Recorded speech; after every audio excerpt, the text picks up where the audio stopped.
국민연금이 SK하이닉스를 팔고 있다는 거 알고 계시죠? 지난달 15일부터 19일 단 5거래일 만에 국민연금은 SK하이닉스 주식을 1,900억 원어치를 팔아치웠습니다. 삼성전자까지 합치면 4,300억 원이 넘는 물량이 시장에 쏟아진 겁니다. 그것도 매일같이 기계처럼 반복하면서요. 여기까지 들으면 그럼 나도 팔아야 하나? 하는 생각이 드실 수 있습니다. 대한민국에서 가장 돈 많은 기관이 팔고 있는데 개인이 버틴다는 게 말이 되냐고 하실 수도 있고요. 근데 저는 오늘 정반대 이야기를 드리려고 합니다. 국민연금이 파는 이유, 제대로 따져보면 SK하이닉스 때문이 아닙니다. 오히려 주가가 너무 많이 올랐기 때문입니다. 그리고 그 배경에는 지금도 현재 진행형인 실적 호재가 자리 잡고 있습니다. 오늘 영상에서는 세 가지를 짚어드리겠습니다. 첫째, 연기금 리밸런싱의 실체가 무엇인지. 둘째, SK하이닉스의 실적이 얼마나 압도적인지. 셋째, 지금 이 시점에 시장이 주목하는 또 하나의 대형 호재가 뭔지입니다. 숫자로 하나씩 보여드리겠습니다. 먼저 국민연금 이슈부터 정리하겠습니다. 국민연금의 전체 운용 자산은 약 1610조 원입니다. 이 중 국내 주식이 차지하는 비중이 현재 27에서 30% 수준까지 올라왔습니다. 문제는 원래 목표치가 훨씬 낮았다는 겁니다. 올해 초만 해도 국내 주식의 목표 비중은 14.9%였는데 코스피가 폭등하면서 실제 비중이 목표의 2배 가까이 불어난 겁니다. 주가가 오를수록 팔아야 하는 물량이 늘어나는, 어떻게 보면 구조적으로 역설적인 상황이죠. 그리고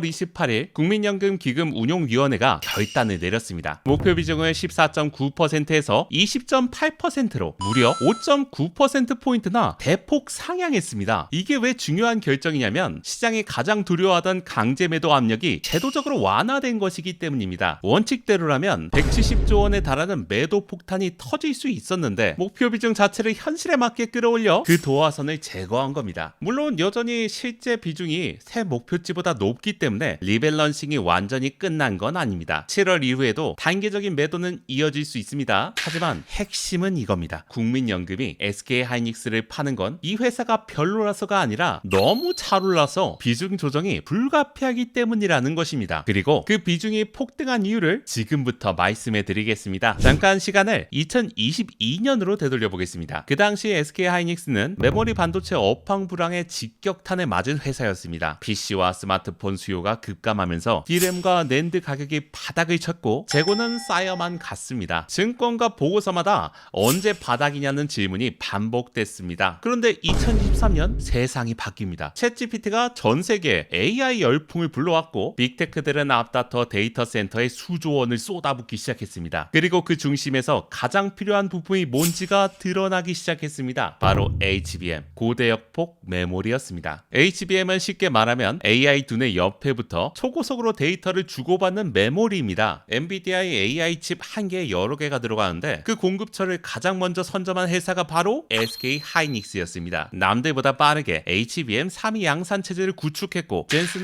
엔비디아 CEO는 공개석상에서 이런 말을 남겼습니다. SK하이닉스와의 협력을 통해 무어의 법칙을 넘어선 진보를 이룰 수 있었다고. 그리고 SK하이닉스의 HBM이 아직도 더 필요하다고요. 그 결과가 무엇이었냐면 2025년에 드디어 삼성전자를 제치고 코스피 시총 1위에 올라섰습니다. 25년 7개월 만의 역전이었습니다. 국민연금 입장에서 팔지 않으면 안 되는 상황이 된 건 어떻게 보면 이 기술의 격차가 만들어낸 결과입니다. 그리고 중요한 건 이 격차가 지금도 실적으로 증명되고 있다는 것이죠. SK하이닉스의 2025년 연간 실적입니다. 매출 97조 1천억 원, 영업이익 47조 2천억 원, 영업이익률이 무려 49%입니다. 전년 대비 영업이익이 2배로 성장했고 삼성전자의 영업이익 43조 5천억 원을 처음으로 추월하며 국내 상장사 영업이익 1위에 올라섰습니다. 49%의 영업이익률이라는 게 어느 정도냐? 100원을 벌면 49원이 남는 거예요. 웬만한 제조업은 10%를 넘기기도 힘들다는 걸 생각하면 이 숫자가 얼마나 비정상적으로 좋은 건지 감이 오실 겁니다. 작년 얘기 아니냐고 하실 분도 계실 겁니다. 그럼 올해 1분기를 볼게요. 2026년 1분기 매출 52조 6천억 원, 창사 이래 처음으로 분기 매출이 50조 원을 넘어섰어요. 영업이익은 37조 6천억 원, 영업이익률이 72%, 전년 동기 대비 영업이익이 무려 405% 5% 뛰었습니다. 그것도 1분기 반도체 비수기에 말이죠. 비유하자면 겨울에 에어컨이 가장 많이 팔린 거나 마찬가지입니다. 재무 체력도 탄탄합니다. 차입금은 19조 원에 불과합니다. 빚보다 현금이 35조 원이나 더 많은 순현금 상태입니다. 이 회사가 망할 걱정을 할 필요가 없다는 게 숫자로도 보입니다. HBM 시장 점유율을 보면 2025년 2분기 기준 62%, 3분기 매출 기준 57%입니다. 삼성전자와 마이크론을 합쳐도 SK하이닉스 혼자보다 적은 상태예요. 증권사들의 시각은 어떨까요? SK증권은 목표 주가 300만원, 미래에셋은 270만원, 노무라는 234만원, 현재 커버하는 애널리스트 36명이 전원 매수 의견이에요. 그런데 이런 전망을 제시하면서도 12개월 선행 PER이 5.2배라고 합니다. AI 시대의 핵심 수혜주 치고는 믿기 어려울 정도로 낮은 밸류에이션이죠. 같은 메모리 회사인 미국 마이크론이 현재에서 약 19배 멀티플을 받는 것과 비교하면 SK하이닉스는 실적 대비 훨씬 저평가된 상태라는 분석이 계속 나오고 있다는 거죠. 연기금이 팔아도 외국인과 기관이 사들이고 있는 이유가 바로 이겁니다. 그리고 여기서 하나 더, 지금 시장이 주목하는 대형 호재가 있습니다. SK하이닉스가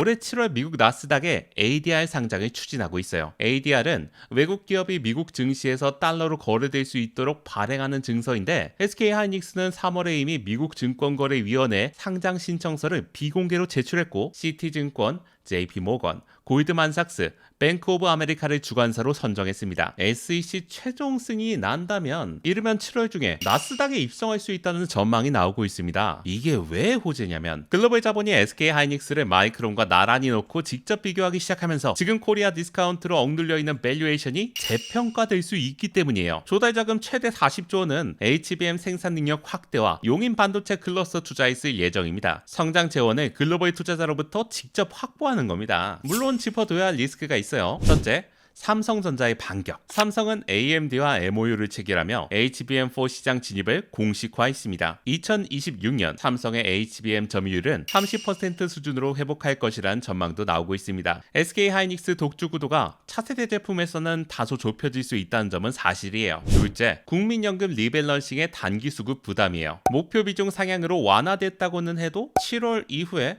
월 7에서 8조 원 규모의 기계적 매도가 재개될 수 있습니다. 단기적으로 주가 변동성을 키울 수 있습니다. 셋째, ADR 신주 발행에 따른 지분 희석 우려입니다. 전체 발행 주식의 약 2.5%를 신주로 찍어내는 만큼 기존 주주 입장에서는 희석 부담이 생길 수 있어요. 다만 각각에 대한 반론도 명확합니다. HBM4 경쟁과 관련해 SK하이닉스는 이미 상반기 엔비디아향 HBM4 물량을 선점했고, 청주 M15X 팹을 경쟁사보다 먼저 가동합니다. 삼성의 MOU는 우선 협상 지위일 뿐 본 계약과 실제 양산 확정이 뒤따라야 점유율로 이어집니다. 연기금 매도는 앞서 말씀드린 대로 주가 하락 우려가 아니라 주가 상승으로 인한 비중 초과의 결과예요. 좋은 기업 주식이 너무 올라서 비중이 넘쳤을 때 생기는 매도입니다. ADR 희석 우려에 대해서도 증권가에서는 미국 상장이 가져올 밸류에이션 리레이팅 효과가 희석 부담을 상쇄하고도 남는다는 분석이 우세해요. 글로벌 패시금 자금이 유입되고 마이크론과의 멀티플 격차가 좁혀지면 오히려 주주 가치가 올라가는 구조라는 겁니다. 오늘 내용을 세 줄로 정리해드리겠습니다. 첫째, 국민연금이 SK하이닉스를 파는 건 회사가 나빠서가 아니라 주가가 너무 잘 올라 비중 조정이 불가피한 거예요. 5월 말 목표 비중 상향으로 최악의 매도 압력은 이미 완화됐습니다. 둘째, SK하이닉스의 실적은 지금도 현재 진행형이에요. 비수기였던 1분기에 영업이익이 37.6조 원, 영업이익률이 72%가 나오는 회사예요. 이런 숫자가 나오는 동안은 PER 5.2배는 저평가라는 말 외에는 달리 설명이 안 됩니다. 셋째, 나스닥 ADR 상장이라는 대형 종매가 남아있어요. 이르면 7월 글로벌 자본이 직접 SK하이닉스를 들여다보기 시작한다면 코리아 디스카운트가 거치는 계기가 될 수 있어요. 연기금이 팔아도 실적과 기술이 받쳐주는 기업은 결국 제자리를 찾아가게 됩니다. 물론 단기 변동성은 언제든 있을 수 있고, 투자 판단은 항상 본인의 상황과 기준에 맞게 하셔야 합니다. 오늘 영상이 도움이 되셨다면 구독과 좋아요, 알림 설정 부탁드립니다. 오늘 영상에서 인용한 자료 추천은 영상 설명란에서 확인하실 수 있습니다. 무료 종목 추천 링크도 설명란에 남겨두겠습니다.